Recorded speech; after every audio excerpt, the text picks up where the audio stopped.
सकते हो। चलो बेटा देखो, लास्ट हमने क्या किया था, कॉमर्स क्या है वो डिस्कस करते हैं। ठीक है, कॉमर्स क्या है, और फिर डिस्कस करेंगे कॉमर्स के आगे हिंड्रेंसेस क्या आते हैं। देखो पहले बात करते हैं हम। देखो कॉमर्स क्या है, आप बच्चों सबसे पूछा जाता है कि व्हाट इज कॉमर्स, आपने कॉमर्स क्यों ली, है ना। तो हमें एक्चुअली हम मीनिंग ही नहीं जानते होते कॉमर्स क्या है। कॉमर्स का मतलब क्या होता है, कॉमर्स इंक्लूड्स टू एक्टिविटीज। ध्यान रखना, अभी मैं नोट्स पे नहीं आ रही हूँ, जस्ट गिव एन इंट्रोडक्शन। कहते कॉमर्स क्या है, commerce includes two activities. The first one is trade and second one is aids to trade. ध्यान सुनना इस बात को। कॉमर्स में वो एक्टिविटीज इन्वॉल्व होती हैं जिसे हम बोलते हैं, वो एक्टिविटीज इन्वॉल्व होती हैं जिसमें हम क्या करते हैं, सेल कर रहे हैं, ट्रांसफर कर रहे हैं, एक्सचेंज कर रहे हैं गुड्स एंड सर्विसेज। थोड़ा सा इसको विजन लेंगे। देखो सेल क्या है, मैंने पहले बताया था, बचपन में आपको पता होगा, जब कोई इंसान किसी वैल्यू ऑफ मनी के लिए एक प्रोडक्ट को किसी दूसरे इंसान को बेच देता है, जिसमें वो ओनरशिप ट्रांसफर कर देता है, उसकी सेल है। ठीक है, सपोज एग्जांपल लेती हूँ। मैं क्लास में बैठी थी, पेन से काम कर रही थी, हरगुन ने कहा मैम मेरे को एक पेन दे दो। मैंने उससे पेन ले लिया, उसने मेरे से पेन लिया और काम करना शुरू कर दिया। फिर क्या हुआ, वो पेन मैं उसे लेना भूल गई, वो पेन अपने घर लेके चला गया, मैंने उससे कभी जिंदगी में पेन दोबारा मांगा ही नहीं। This is not sale. मतलब क्या है कि मैंने उसको पेन बेचा, मैंने उसको दिया था, मैं भूल गई। भूलना is not consideration in the lieu of money. मैं उससे बदले पैसा नहीं लिया है, मैं भूल गई, ओनरशिप ट्रांसफर हुई नहीं हुई दैट डजंट मैटर। उसके हाथ में दोबारा पेन अगर मुझे दिख जाएगा तो मैं कहूंगी बेटा मेरा पेन था, वापस दे दो। ऐसा ही होता है ना, बचपन में ऐसा ही करते थे। सेल का क्या मतलब है, सेल मतलब आप किसी को कोई चीज बेच रहे हो। बेचने का मतलब क्या है कि आप उसको ओनरशिप ही ट्रांसफर कर रहे हो। अब वो आप उसके ओनर नहीं रहोगे, जिस पर्सन को आपने बेचा वो पर्सन उस चीज का ओनर हो जाएगा। एक बात। दूसरी बात, जब वो ओनर बनेगा तो बदले में हमें उस प्रोडक्ट का वैल्यू देगा, उस प्रोडक्ट की वैल्यू देगा। ठीक है, सपोज 10 रुपए का पेन था, 10 रुपीज उसने मुझे दे दिए, इन 10 रुपए के पेन की वैल्यू मेरे पास आ गई, और बदले में पेन उसके पास ट्रांसफर हो गया। यानी कि जो ओनरशिप मेरे पास थी पेन की, वो पेन के साथ साथ ओनरशिप भी उस पर्सन के पास, हरून के पास चली गई। दैट मीन्स कहने का पर्पस क्या है कि कॉमर्स इंक्लूड्स सेल, सेल समझा दिया, ट्रांसफर, ट्रांसफर वही मतलब हो गया कि आपने ओनरशिप ट्रांसफर कर दी, एंड या और exchange of goods and services, जिसमें आप एक्सचेंज कर रहे हो। अब यहाँ पर बार्टर सिस्टम भी इंक्लूड हो गया, यहाँ पर आपका करेंसी सिस्टम भी इंक्लूड हो गया। बार्टर सिस्टम समझते हो, जिसमें हम गुड्स बाय गुड्स, एक चीज के बदले दूसरे को चीज दे दी, वो आपका एक्सचेंज था। लेकिन बात क्या हुई, बात वो क्या कह रहा है, कह रहा है कि exchange of goods and services in lieu of money also. पैसे के बदले में भी आप क्या कर रहे हो, आप चीजों को बेच रहे हो, सेल कर रहे हो। ठीक है, ओनरशिप ट्रांसफर कर रहे हो। That includes commerce. इनकी कॉमर्स में सबसे पहला कंसेप्ट आया है, that is trade. Trade means buying and selling of goods and services, और we can say buying, selling, transfer, exchange of goods and services is called commerce. Commerce में क्या आता है, फिर से बोल रही हूँ, buying, selling, exchange, transfer of goods and services, this is called commerce। Commerce आपसे पूछा जाए कि आपने कॉमर्स क्यों ली, कॉमर्स सब्जेक्ट क्या है, तो आप बात करोगे जिसमें चीजों की खरीद और बेच, उसकी ओनरशिप ट्रांसफर, उसका exchange with goods and services, both all are included in your commerce. अब कॉमर्स में होता क्या है, कॉमर्स में हम क्या करते हैं, प्रोड्यूसर से लेकर कंज्यूमर तक बात करते हैं। अब ध्यान सुनना इस बात को।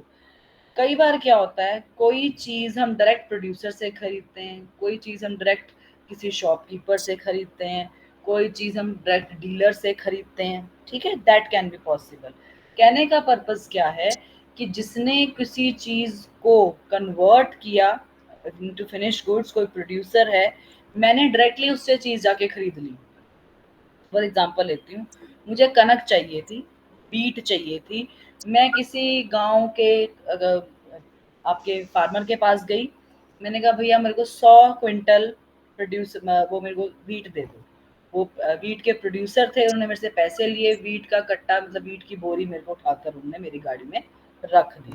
यानी कि उस वीट को अगर मैंने क्या किया, घर आई, मैंने उसको आटा पिसवाया और उसको कंज्यूम कर लिया। दैट मीन्स कहने का पर्पज क्या है, दैट मीन्स कहने का पर्पज क्या है कि जब प्रोड्यूसर से डायरेक्ट कनेक्शन होता है तो वो भी कॉमर्स का पार्ट है।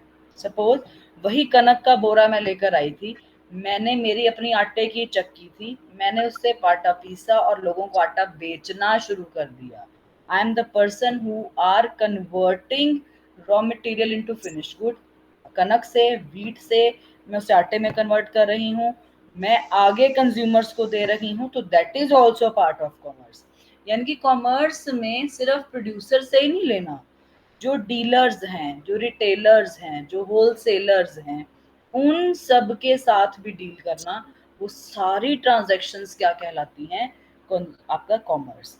कॉमर्स में फिर से बोल रही हूँ, कॉमर्स एक वाइडर टर्म है, यहाँ उसने बोला है बहुत बड़ी वाइडर टर्म है, जिसमें चाहे सेल, परचेज, ट्रांसफर, एक्सचेंज आ रहा है, लेकिन कितनी पार्टीज इन्वॉल्व हैं, प्रोड्यूसर टू कंज्यूमर है, कितने प्रोड्यूसर टू होलसेलर है, प्रोड्यूसर टू रिटेलर है, रिटेलर टू कंज्यूमर है, क्या क्या ट्रांजैक्शन हो रही हैं, वो सब कुछ कॉमर्स का ही पार्ट है।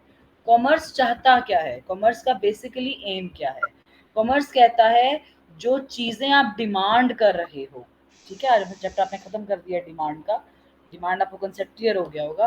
डिमांड कर रहे हो, जो आप चाह रहे हो एक पर्टिकुलर प्राइस पर, आप उस चीज को परचेज करने के लिए रेडी हो गए हो, तो क्या है, राइट प्लेस पे, राइट क्वांटिटी में, राइट टाइम पर लोगों तक चीज पहुंचाना किसका काम है, कॉमर्स का। ध्यान से सुनना इसको, कॉमर्स क्या करता है, लोगों को किस टाइम पर कितनी चीज चाहिए, वो सब कुछ सही क्वांटिटी में, सही जगह पर, सही टाइम पर अवेलेबल करवाना काम किसका है, कॉमर्स का है।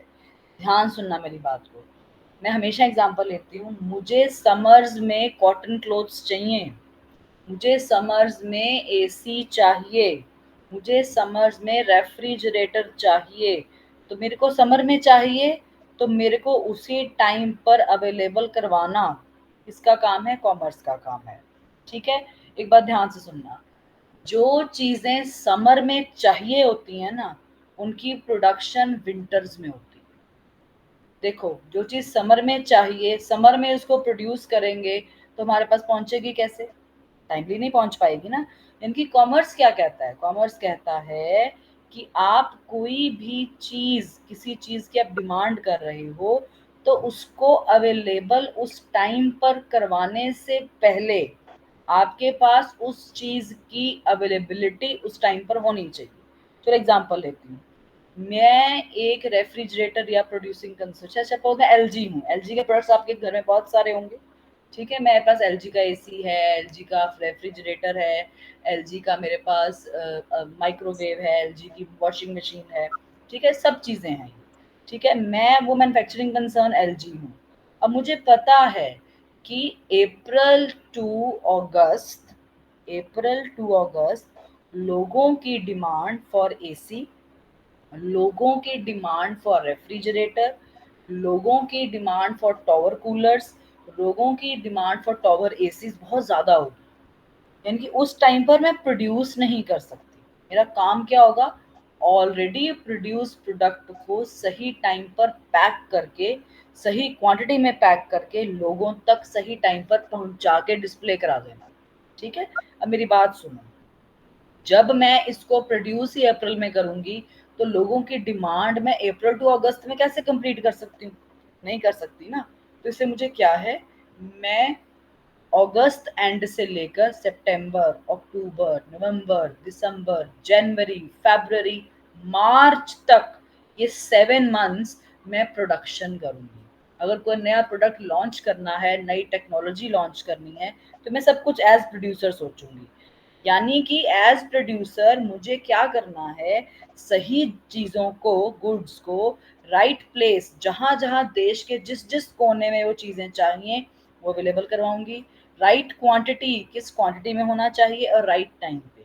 ये तो बात थी बिल्कुल फिनिश प्रोडक्ट्स की, बिल्कुल न्यू प्रोडक्ट्स की। अब जो प्रोडक्ट जैसे एसी है, टीवी है, या आपका रेफ्रिजरेटर्स हैं, या आपके माइक्रोवेव्स हैं, या जैसे इलेक्ट्रिक अप्लाइंसेस हैं, ये एक बार खरीद लिए हम 10-12 साल चुप कर जाते हैं। हमारी ये फिक्स एसेट है घर की, एक बार यूज करते हैं, कितने कितने साल हमारे घरों में वही चीज चलती जाती है। होता है कि नहीं होता है ऐसा? यानी कि अब मैं क्या चाहती हूँ, यानी कि जो ऑलरेडी यूजिंग प्रोडक्ट कंज्यूमर्स हैं, उनके लिए भी उन प्रोडक्ट्स की रिपेयर वाले प्रोडक्ट्स मेरे को प्रोवाइड करने हैं। जैसे सपोज 10 साल हो गए मेरे को फ्रिज यूज करते हुए, ठीक है, उस फ्रिज का कंप्रेसर खराब हो गया है, डोर मैट्स खराब हो गए हैं, डोर कूलिंग नहीं प्रॉपर हो पा रही है, तो उसके लिए जो पुर्जा या जो मेरे को पार्ट चाहिए, वो भी लोगों तक अवेलेबल करवाना सही टाइम पर, सही जगह पे, सही क्वांटिटी में। यानी कि वो न्यू कंज्यूमर्स को भी नीड कैटर कर रहा है, और जो आपके एग्जिस्टिंग इतने साल से पुराने कस्टमर्स हैं उनको भी देख रहा है। मेरी बात फॉलो कर रहे हो बेटा? किसी को मैं तेज तो नहीं बोल रही, क्योंकि कई बार होता है कि हम सोचते हैं कि ऊंचा हो या तेज हो। मेरी स्पीड ठीक है बेटा? हाँ, यस मैम। कोई भी बोल सकता है, एक यस आधा मैम। बोल दे मेरे। हाँ, बोल सकते हो बेटा। Yes ma'am. Angad, am I audible? मेरी स्पीड ठीक है बेटा अंगद? यस मैम, ठीक है। ठीक है, ठीक है, ओके। तो देखो है क्या सिस्टम, इसमें ये कहना क्या चाह रहा है कि हम क्या करते हैं, हम लॉजिकली अपने एग्जिस्टिंग कंज्यूमर्स को भी नीड कैटर कर रहे हैं, न्यू कस्टमर्स को भी अट्रैक्ट कर रहे हैं। अब ये सारा काम कौन कर रहा है? ये कॉमर्स कर रहा है। कॉमर्स में क्या है, सही जगह पे सही लोगों को सही क्वांटिटी अवेलेबल करवाना, ठीक है, वो कॉमर्स का पार्ट है। अब मैं सोचो मैं प्रोडक्शन ही अप्रैल में स्टार्ट करूं तो लोगों को चीजें अप्रैल मई जून जुलाई अगस्त में नहीं मिलेंगी। अगर इसके ऑपोजिट आती हूँ, सपोज मैं विंटर क्लोथिंग्स, जैकेट्स, स्वेटर्स मैं विंटर्स में पहनती हूँ, मोस्ट प्रोबेबली नवंबर एंड से लेकर फरवरी मिड तक हम ये कपड़े पहनते हैं, ठीक है। अब जब यानी कि लोगों की डिमांड नवंबर मिड से लेकर फरवरी मिड तक होगी, ठीक है, मैं इस प्रोडक्ट को, मैं इस जो विंटर्स के क्लोथिंग है, विंटर्स की जैकेट्स हैं, विंटर के स्वेटर्स हैं, विंटर वियर जितना भी है, उसको मैं प्रोड्यूस करूंगी अप्रैल मई जून जुलाई अगस्त सितंबर तक। प्रोड्यूस करके उसको डिस्पैच करवा दूं कि भैया अब आप इसको संभालो और लोगों को जब रिक्वायरमेंट होगी तो उसको पहुंचा दो।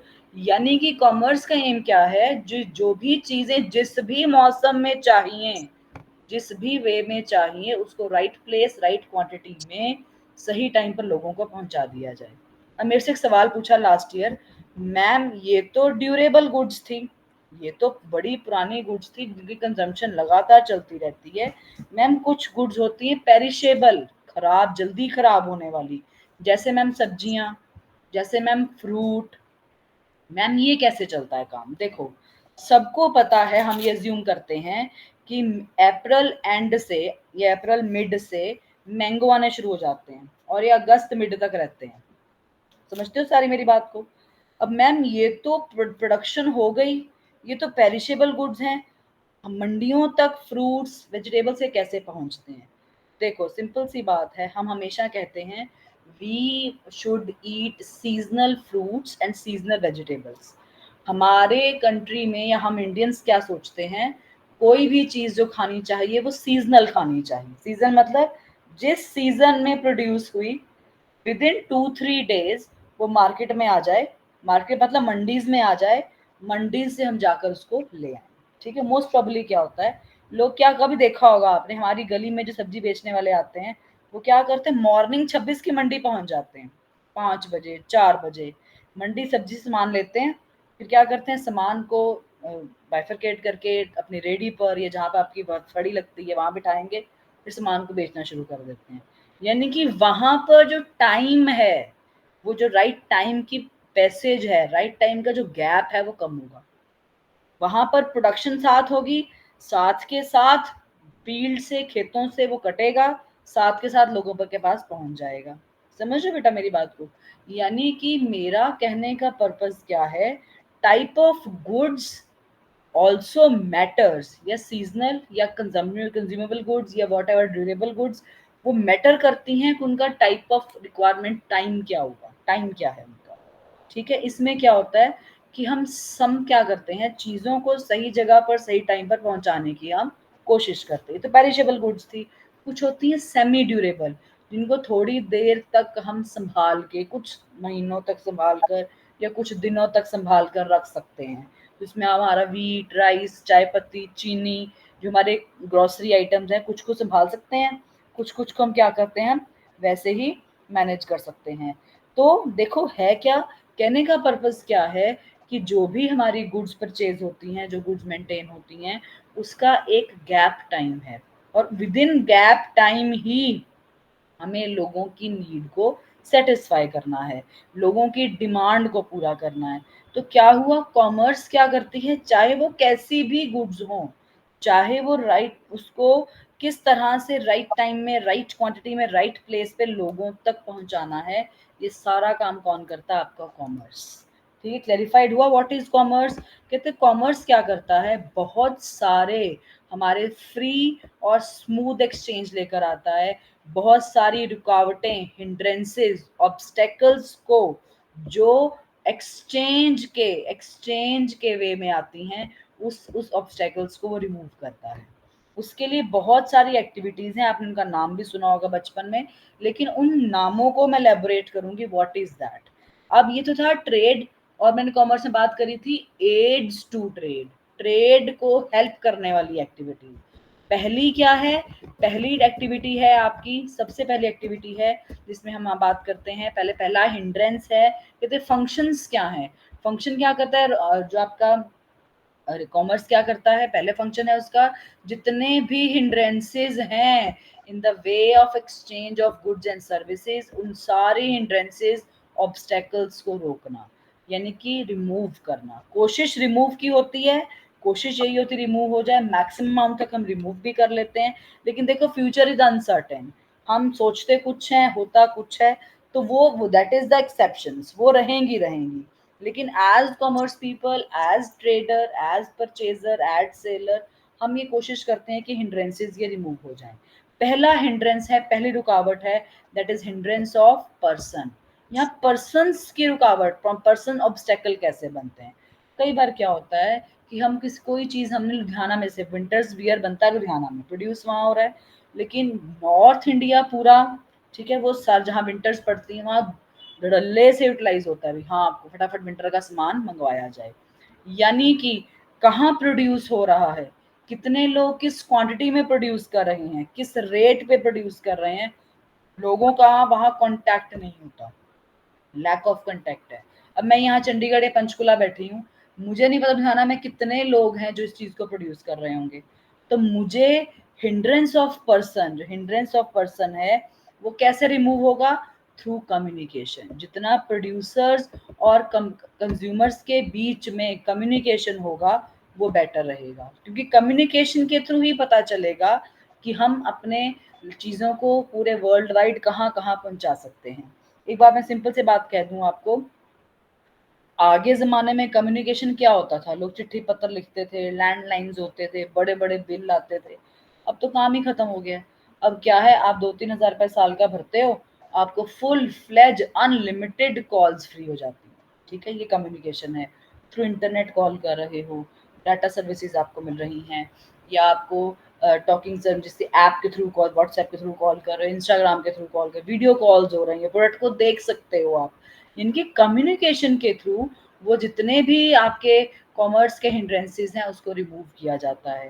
कहते हैं कई बार क्या होता है, इस कम्युनिकेशन के थ्रू जितने ट्रेडर्स हैं वो एक ऑर्गेनाइज्ड मार्केट रखते हैं, ऐसी मार्केट जहां पर आप कॉल करके जो बायर सेलर्स हैं आपने बीच में कांटेक्ट कर सकते हैं। देखो एक 1-to-1 कॉल तो हो सकती है, एक 1-to-1 में जाके पर्सनल मीट भी कर रही हूँ, वो भी ठीक है, वो भी कॉमर्स को रिमूव, हिंड्रेंस को रिमूव कर रहा है। लेकिन कई बार वीडियो कॉलिंग, कई बार आपका नॉर्मल कॉलिंग, व्हाट्सएप कॉलिंग, ये भी प्रॉब्लम्स को सॉर्ट आउट करती हैं। देखो आगे क्या होता था, अगर मैं आपसे बात करूं, आपके ग्रैंड पेरेंट्स से बात करूं, तो आपके ग्रैंड पेरेंट्स अभी भी ये नहीं चाहेंगे कि ऑनलाइन ऑनलाइन सूट साड़ी खरीदा जाए, ऑनलाइन कोई ड्रेस मटेरियल खरीदा जाए। आपकी जनरेशन क्या कहेगी, भैया व्हाट्सएप कॉल करो, वीडियो कॉल में देख लो फैब्रिक कैसा है, बता रहा है, उठा के परचेज कर लो। ये क्या है, आपके मन में इंटरनेट के थ्रू, आपके मन मन में डेटा सर्विसेज के थ्रू इतनी ज्यादा पॉजिटिविटी है कि आप उसको ऑप्ट कर लेते हो। लेकिन जितने हमारे ग्रैंड पेरेंट्स हैं, ग्रेट ग्रैंड पेरेंट्स हैं, वो कभी नहीं चाहेंगे कि भैया ऑनलाइन चीज़ खरीदो। कहेंगे नहीं भैया, चेक करो, फैब्रिक को हाथ लगा कर देख के आओ कैसा है कैसा नहीं है।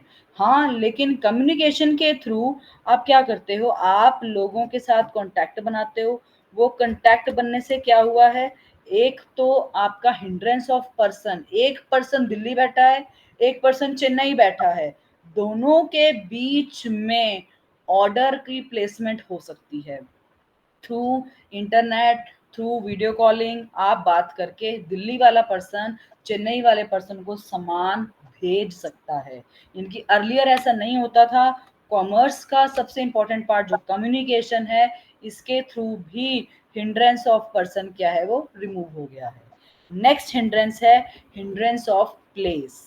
प्लेस मतलब जगह की हिंड्रेंस है, यानी कि जोग्राफिकल सेपरेशन है। भाई मैंने बात की, एक पर्सन कहीं और है, प्रोड्यूसर्स कहीं और रहते हैं, कंज्यूमर्स, होलसेलर, रिटेलर्स कहीं और रहते हैं, डिफरेंट पार्ट ऑफ कंट्रीज में रहते हैं, तो लोग स्कैटर्ड हैं। तो क्या है, ये हिंड्रेंस ऑफ प्लेस, ये प्रॉब्लम रिमूव होगी थ्रू ट्रांसपोर्टेशन। अब ट्रांसपोर्टेशन में भी आप कार के थ्रू जा रहे हो, मे बी आप ट्रक ले रहे हो, कोई लॉरी बड़ी सी ले रहे हो, ठीक है, जितनी भी आप चीज़ें यूटिलाइज कर रहे हो, ये कहीं ना कहीं चीज़ों को अवेलेबल करवाता है। देखो कम्युनिकेशन में क्या हुआ, चेन्नई वाले ने दिल्ली वाले को फोन किया कि मुझे इतने क्विंटल या इतने करोड़ का सामान चाहिए। अब वो सामान जो डिलीवर होगा वो थ्रू ट्रांसपोर्टेशन होगा, क्योंकि प्लेस का जो देखो इंफॉर्मेशन मिलना एक बात है, चीजों की डिलीवरी होना दूसरी बात है। और वो मार्केट जो प्लेस है जहां पर इस चीज की डिमांड है, वो प्रॉपर किसके थ्रू प्रॉब्लम सॉल्व होगी, थ्रू ट्रांसपोर्टेशन। क्लियर है। नेक्स्ट है मेरे पास हिंड्रेंस ऑफ टाइम। कहते हैं टाइम है, जैसे मैंने भी एग्जांपल ली, जो टाइम गैप आता है, प्रोडक्शन हो रही है समर्स में, प्रोडक्ट्स चाहिए विंटर्स में, तो प्रोडक्शन और कंजम्पशन के बीच में जो टाइम गैप है, उसको रिमूव करने के लिए सबसे इंपॉर्टेंट एक्टिविटी है, that is storage and where housing.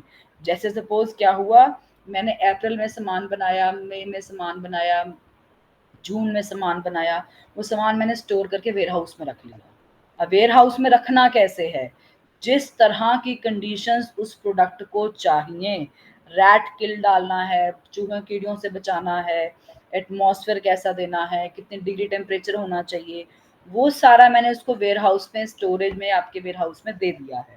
अब क्या होगा, जैसे जैसे डिमांड आती जाएगी, मैं वेयर हाउस से सामान उठाऊंगी और थ्रू ट्रांसपोर्टेशन मैं उसको क्या है, डिलीवर करती जाऊंगी। यानी कि अब मेरे को ये डर नहीं है कि जब डिमांड आई तब प्रोड्यूस करने बैठूं। नहीं, these are not perishable good. Perishable goods भी कुछ हद तक प्रोड्यूस होती हैं। मैं आपको बता दूं, सिंपल से एक आइडिया देती हूँ, जैसे टमाटर हैं, ये मैंगोज हैं, ये फ्रूट्स हैं, ये आपके वाटरमेलन, जितने भी आपके ये पेरिशेबल गुड्स हैं, ये प्रोड्यूस होती हैं, आधी कच्ची उतार ली जाती हैं। मतलब आधी कच्ची मतलब नियर टू पकने के वो उतार ली जाती हैं। जब उतारी जाती हैं तो क्या होता है, उसको प्लेसेस में, स्टोरेज वेयर हाउस में रख लिया जाता है, ताकि जब तक ये डेस्टिनेशन पे पहुंचेंगी, जब तक ये कंज्यूमर तक पहुंचेंगी, तब तक ये पक गई हों। समझ रहे मेरी बात को। तो वो टाइम गैप कवर करना, वो स्टोरेज वेयर हाउसिंग का काम करना कौन करता है, आपका, तो आपका स्टोरेज और वेयर हाउसिंग, जो हिंड्रेंस ऑफ टाइम को कवर कर रहा है। नेक्स्ट है मेरे पास हिंड्रेंस ऑफ रिस्क। अब देखो कोई भी सामान एक जगह दूसरी जगह भेज रही हूँ, चाहे वो स्टोर कर रही हूँ, चाहे प्रोड्यूस कर रही हूँ, मेरे पास रिस्क है। रिस्क किस चीज़ का, थेफ्ट का, चोरी हो सकती है, आग लग सकती है, एक्सीडेंट्स हो सकते हैं, कुछ भी लीकेज हो सकती है। तो इन सब रिस्क को कवर करने के लिए हम क्या करवाते हैं, इंश्योरेंस करवाते हैं। इंश्योरेंस मतलब उसके रिस्क को कवर करने के लिए हम एक कंपनी को पैसा देते हैं कि भगवान ना करे कि अगर हमारे रिस्क को, हमारे किसी प्रोडक्ट को प्रॉब्लम आती है, तो आप हमारे रिस्क को कवर कर दोगे।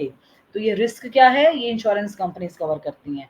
मोस्ट प्रॉबली आपने सबने देखा होगा, आपके घर जितने भी व्हीकल्स हैं, गाड़ियां हैं, स्कूटर हैं, हम उसकी इंश्योरेंस कराते हैं। क्यों करवाते हैं इंश्योरेंस, ताकि हमें ये पता है कि ये इंश्योरेंस कहीं ना कहीं आपका वर्जन देगा, आपके रिस्क को कवर करेगा, आपका थेफ्ट, फायर, बर्गलरी, चोरी, ठगी, एक्सीडेंट्स, लीकेज, ठीक है, इन सब को वो कवर करता है। ठीक है, तो ये रिस्क है, रिस्क कवर करता है। नेक्स्ट नेक्स्ट नेक्स्ट हिंड्रेंस क्या है? Hindrance of finance. अब हम हमेशा कहते हैं finance is the life blood of the organization. हर कंपनी, हर बिजनेस को चलाने के लिए फाइनेंस, पैसा चाहिए। बिना पैसे के हम कोई भी काम नहीं कर सकते। We can not survive without a single rupee. हम एक सिंगल पैसा नहीं है हमारे पास, हम सर्वाइव नहीं कर सकते। कहने का पर्पस क्या है? जो हिंड्रेंस ऑफ फाइनेंस है, जो हिंड्रेंस ऑफ फाइनेंस है, हर बंदा अपने पास से पैसा इकट्ठा नहीं कर, जितना मर्जी अमीर हो, लेकिन बिजनेस के लिए सोली होली वो पैसा अरेंज नहीं कर सकता। तो कॉमर्स का जो एक पार्ट है, that is banking and insurance, banking and finance institutions, ये क्या करते हैं? ये आपको पैसा प्रोवाइड करते हैं, लोन प्रोवाइड करते हैं, ताकि आप उस कैपिटल से, उस पैसे से बिजनेस की बहुत सारी एक्टिविटीज कर सको। यानी कि हिंड्रेंस ऑफ फाइनेंस, जो फाइनेंस की कमी आती है, फाइनेंस से जो रुकावट आ रही है, आपका प्रोडक्शन प्रोसेस स्लो हो गया है या बंद ही हो गया है, तो उसको ठीक से चलाने के लिए हमें क्या चाहिए? पैसा चाहिए। तो कई बार क्या सारा पैसा अपनी पॉकेट से नहीं लगा सकते, sometimes we have to take money from banks and other financial institutions. देखो, क्योंकि पैसा ही सब कुछ है। मैं आप सोचो ना, आप कोई चीज़ प्रोड्यूस कर रहे हैं, ट्रेड कर रहे हैं, सब कुछ कर रहे हैं, तो वो क्या है? वो कहाँ से आया है? वो वहीं से आया है जहाँ से आपने पैसा अरेंज किया है। अब मेरे पास एक बच्चे ने लास्ट ईयर पूछा, मैम आप बैंक्स और फाइनेंशियल इंस्टीट्यूशंस ले रहे हो, मैंने सुना कि एक बंदे ने कहा है कि मैंने पैसा अपने भाई से उधार लिया, मैंने पैसा अपने चाचे से उधार लिया। तो भैया वो भी फाइनेंशियल इंस्टीट्यूशंस में ही आते हैं। Financial institution doesn't mean a physical organization, it means the person, the institute, the version is giving you help in the form of finance, money, and money's worth is called your finance institutions. समझ में आई मेरी बात को? देखो, पैसा जरूरी नहीं है हम बैंक से ही लें। किसी भाई बंधु से पैसा ले रहे हैं, उसको इंटरेस्ट देंगे, पे करेंगे, तो वो भी आपके फाइनेंस का पार्ट हो गया। और मैं बता दूं, जिस बंदे से पैसा लिया है उसका बंदा पैसा भी तो कहीं बैंक में पड़ा होगा, तो वो भी बैंक से निकाल कर ही देगा। तो that means hindrance of finance means, hindrance of finance, finance की जो रुकावट है, फाइनेंस का जो पैसा है, वो हमें कहाँ से मिलेगा? Banks and other financial institutions. Follow किया? देखो, ये हिंड्रेंसेस कहाँ हैं? हिंड्रेंसेस बहुत सारे हैं। हिंड्रेंस ऑफ टाइम बात करी, हिंड्रेंस ऑफ प्लेस बात करी, हिंड्रेंस ऑफ आपने रिस्क बात किया, बात करें हिंड्रेंस ऑफ आपके फाइनेंस की बात हुई। अब बात कर रहे हैं हिंड्रेंस ऑफ इंफॉर्मेशन। इंफॉर्मेशन क्या होता है? कहते हैं कुछ चीजें बनी हुई हैं, हमें उसकी इंफॉर्मेशन नहीं है, हमें यही नहीं पता वो चीज एग्जिस्ट भी करती है, होता है ना कई बार। और वो अवेयरनेस, लोगों को प्रोडक्ट की अवेयरनेस कहाँ से मिलती है? Through advertisement.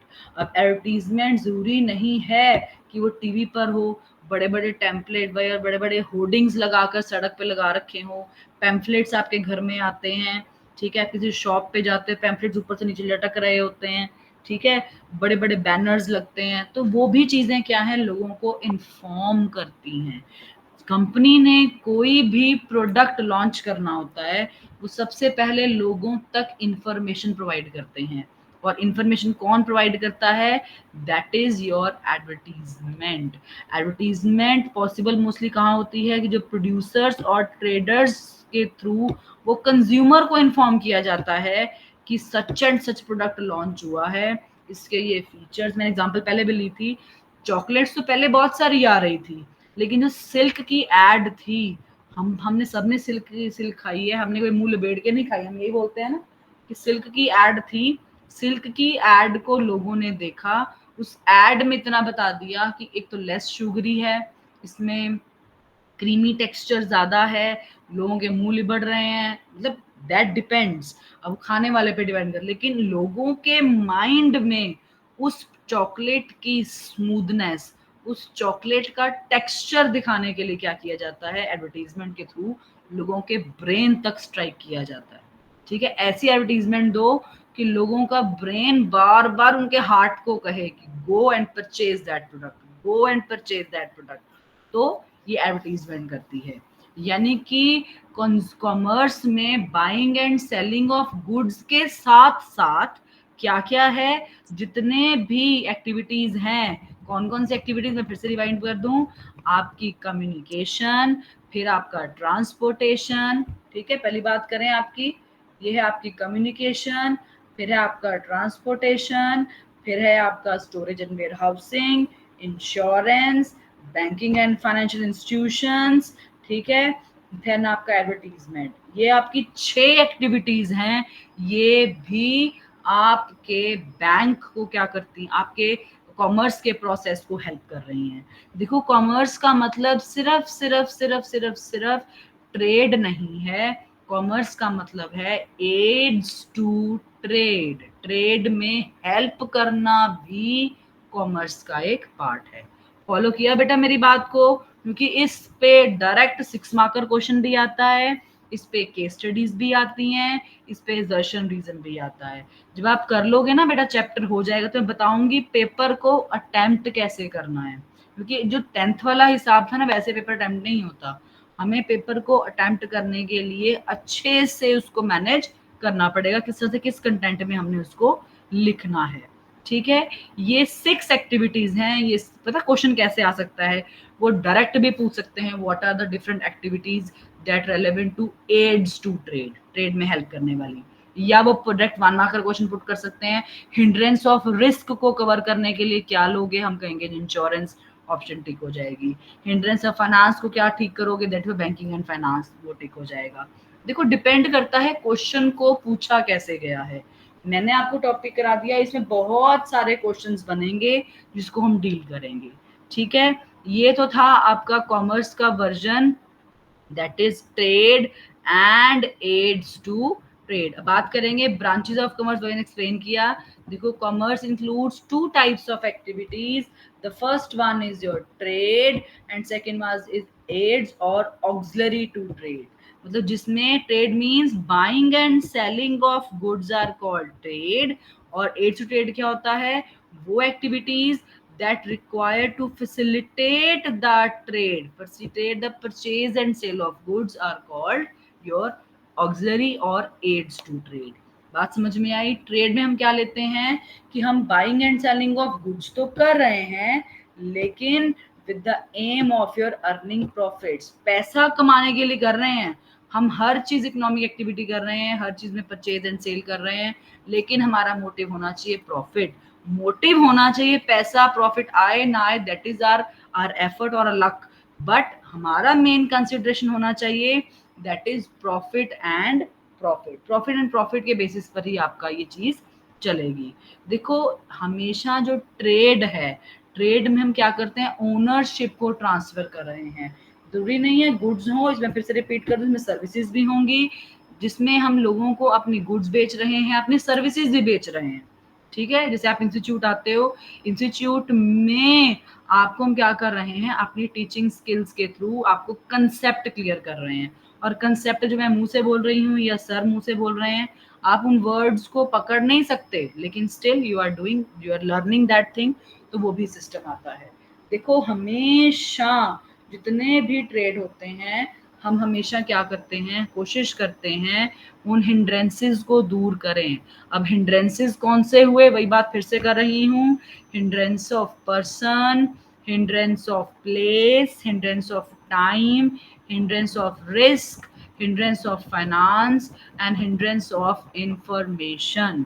ये 6 हिंड्रेंसेस हैं जो हमें डील करते हैं, हमारा काम चलता है जिससे, और वर्कआउट होता है। ये सब कुछ किसके थ्रू होता है, हमारा थ्रू कॉमर्स। क्लियर है। मैं 2 मिनट दे रही हूँ, एक बार इसको रीड कर लो, नोट्स आप सबके पास होंगे, एक बार इसको रीड कर लो, फिर हम आगे चलते हैं, ठीक है। फिर मैं बात स्टार्ट कराऊंगी। आज आपके साथ एक और नया टॉपिक स्टार्ट होगा, that is classification of trade.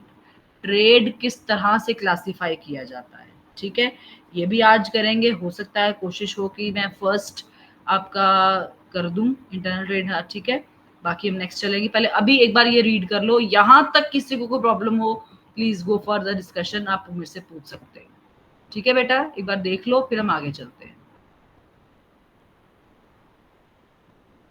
हो सके तो बेटर है बेटा अपने नोट से देखना, अगर किसी को हाईलाइट करना है तो हाईलाइट अपनी मर्जी से कर सकता है, जो मैंने किया हाईलाइट वो भी ऐसा हो सकता है, but go for it please.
बेटा अच्छे से रीड कर लेना एक बार, पता क्या इसमें प्रॉपर क्वेश्चन बनता है, कंफ्यूजन नहीं होनी चाहिए, क्योंकि नया टॉपिक है आप सबके लिए, तो आप मेरे से डिस्कस कर सकते हो।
डन करें आगे बेटा? Yes ma'am. Yes ma'am. चलो ठीक है, नेक्स्ट करते हैं हम। बात करेंगे क्लासिफिकेशन ऑफ ट्रेड। ट्रेड कैसा होता है? Buying and selling of goods तो बता दिया हमने। ट्रेड की क्लासिफिकेशन क्या है? ट्रेड को हम दो ब्रॉड कैटेगरीज में हम क्लासिफाई करते हैं। First one is your internal trade and second one is your external trade. Internal and external. अभी बात करेंगे आपसे इंटरनल ट्रेड के आगे दो पार्ट्स हैं, wholesale trade and retail trade. External trade की बात करें हम, इंपोर्ट, एक्सपोर्ट एंड एंटरपोर्ट। ठीक है, आपने इंपोर्ट एक्सपोर्ट सुना होगा, लेकिन एंटरपोर्ट है नया ऐड हुआ है। ठीक है, बात करते हैं पहले इंटरनल ट्रेड की। इंटरनल ट्रेड का दूसरा नाम है home trade. As the name suggest, जो within the geographical boundary of our country जो ट्रेड हो रहा है उसे हम बोलते हैं इंटरनल या होम ट्रेड। अब ज्योग्राफिकल बाउंड्रीज कौन सी हुई? वो बाउंड्रीज जो सीवेज में है, जो बाउंड्रीज आपके एयरवेज में है, जो बाउंड्री आपकी लैंडवेज में है, रेलवेज में है, रोडवेज में है, ठीक है, वाटरवेज, जितनी भी वेज हैं आपकी, जितनी कंट्री की बाउंड्री है और उसके बीच में, उस बाउंड्री के बीच में आप सेल परचेज करते हो, तो वो आपका इंटरनल ट्रेड है। और एक और बात, इसकी एक और कंडीशन है, जिसमें बायर और सेलर दोनों ही उस कंट्री, सेम कंट्री से, आपके इंडिया से बिलोंग करते होंगे, वो आपका क्या है? Internal trade. फिर से रिपीट कर रही हूँ, internal trade means your home trade that is done with in the geographical boundary of a country. Geographical boundary सारी आ गई, एयरवेज, रोडवेज, रेलवे, सब कुछ, ठीक है, फोर वे जितने हैं आपके, उन सब में आ गई। और एक और कंडीशन है, buyer and seller of that particular trade will be concerned with that particular geographical boundary. उस बाउंड्री से वो कनेक्टेड होना चाहिए। ठीक है, फॉलो किया बेटा मेरी बात को? फिर नेक्स्ट है इंटरनल ट्रेड की भी आगे टू टाइप्स हैं। इंटरनल ट्रेड की आगे फिर टू टाइप्स हैं। पहला है आपका होलसेल ट्रेड और दूसरा है आपका retail trade. Wholesale trade means जब buying and selling of goods bulk में हो रहा है, लार्ज क्वांटिटीज में हो रहा है, तो वो क्या है? आपका होलसेल ट्रेड। जो होलसेल ट्रेड है वो हमेशा बल्क में खरीदते हैं, but they sell them in a small quantity. खरीदने का जो पर्पज है that is for big one, large one, bulk one. लेकिन जब वो सेल करते हैं, सेल किसको करते हैं? पहली बात तो सेल रिटेलर्स को करते हैं, that is the person who purchase in small quantity. यानी कि जो सेल कर रहे हैं वो स्मॉल क्वांटिटी में होगी। फिर से बोल रही हूँ, होलसेलर जो होता है वो होलसेल ट्रेड करता है। होलसेलर्स में क्या करते हैं? Buying and selling of goods हो रही है, that is in bulk, large quantity. वो परचेज लार्ज क्वांटिटी में कर रहे हैं, लेकिन सेल क्या करते हैं? वो स्मॉल क्वांटिटी में। और सेल किसको करते हैं होलसेलर्स? आपके रिटेलर्स को। बात करेंगे रिटेल। रिटेल ट्रेड क्या होता है? That trade happens in the buying and selling of goods in small quantities. जो स्मॉल क्वांटिटी में होगी, यही रिटेलर्स हैं जो एक्चुअली क्या करते हैं? अल्टीमेट कंज्यूमर्स तक प्रोडक्ट को बेचते हैं। यानी कि जो स्मॉल क्वांटिटी में सेल परचेज हो रहा है, that is for your other consumers that want to consume that product. Consume करके जो खत्म करना चाहते हैं, वो रिटेल ट्रेड करते हैं, इन्हें हम रिटेलर्स बोलते हैं। और इनका पर्सनल कांटेक्ट है किसके साथ?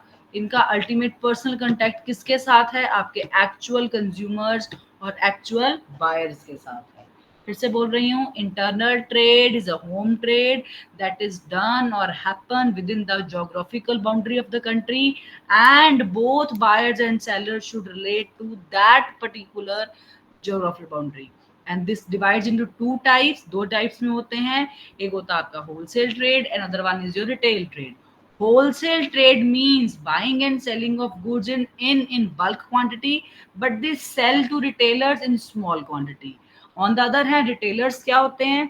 The persons, ये retail trade क्या होता है? The things it involves buying and selling of goods in small quantities, and they have direct contact with your consumers. जो buyers हैं, actual buyers हैं, ultimate buyers हैं या consumers हैं, देखो synonyms ले रही हूँ, actual buyers, ultimate buyers, consumers, ये synonyms हैं ये। और जिसको वो पर्सनल कांटेक्ट के साथ बेच रहे हैं, this is called your retail trade. ठीक है, नेक्स्ट है आपका एक्सटर्नल ट्रेड। एक्सटर्नल ट्रेड क्या होता है? वो ट्रेड जो आपका ट्रेड हो रहा है with in the 2 or more countries, जहां पे जोग्राफिकल बाउंड्रीज फिक्स्ड नहीं है, ऑल ओवर द वर्ल्ड के किसी भी कोने में आप सेल परचेज कर रहे हो, जिसे एक्सटर्नल ट्रेड कहते हैं। इसका नाम क्या है? और इसका नाम और है फॉरेन ट्रेड। इसको हम इंटरनेशनल ट्रेड भी कहते हैं।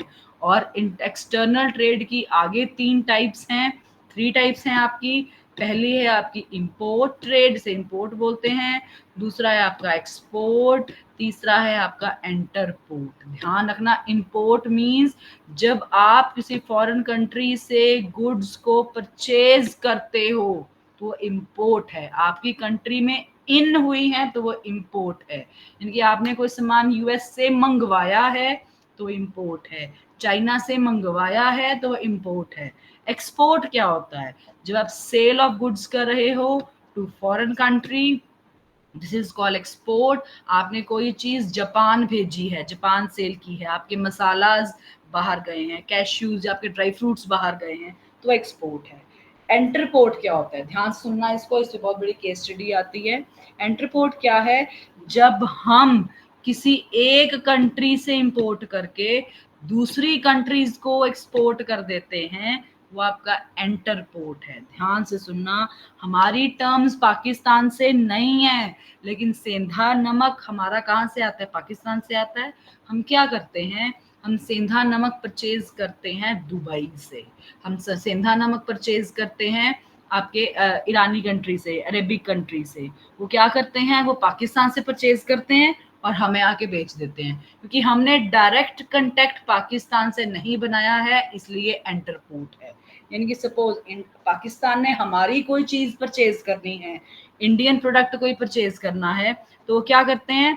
हमने से सपोज हमने दुबई में सेल कर दिया, हमने यूएस में सेल कर दिया, हमने कहीं सेल कर दिया, तो क्या होता है? वो दूसरी कंट्री से हमारा सामान परचेज कर रहे हैं, जो डायरेक्टली इंपोर्ट एक्सपोर्ट नहीं हो रहा, उसे बोलते हैं हम एंटरपोर्ट। फॉलो किया मेरी बात को? It refers to import of goods for the purpose of export to other nations, export to other countries. तो ये आता है, देखो, इंडिया इंपोर्ट्स में commodity, many commodity from European countries to export them to Nepal. Nepal के पास ऐसी करेंसी नहीं है, नेपाल की इतनी कैपेसिटी नहीं है कि वो इंपोर्ट एक्सपोर्ट कर सके। सिर्फ वो हमारे नियर रिलेशन है, हम इंडिया हैं तो हमारे साथ इंपोर्ट एक्सपोर्ट चलता है इसका। हम क्या करते हैं? बहुत सारे यूरोपियन नेशन से हम चीज़ों को इंपोर्ट करते हैं और हम क्या करते हैं? नेपाल को वो चीज़ें एक्सपोर्ट कर देते हैं।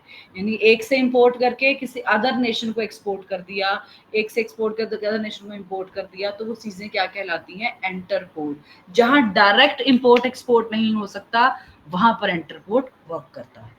ठीक है बेटा, क्लियर वर्जन है? देखो आज हमने क्या क्या किया, ध्यान से सुनना।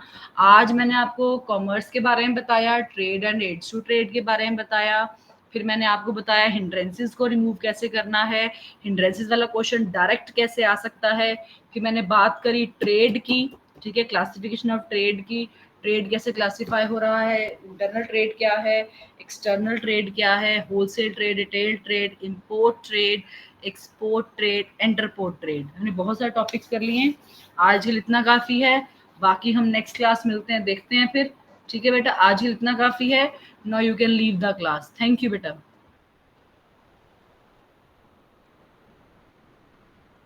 Thank you ma'am. हाँ जी बेटा, बोलो।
पापा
की क्लास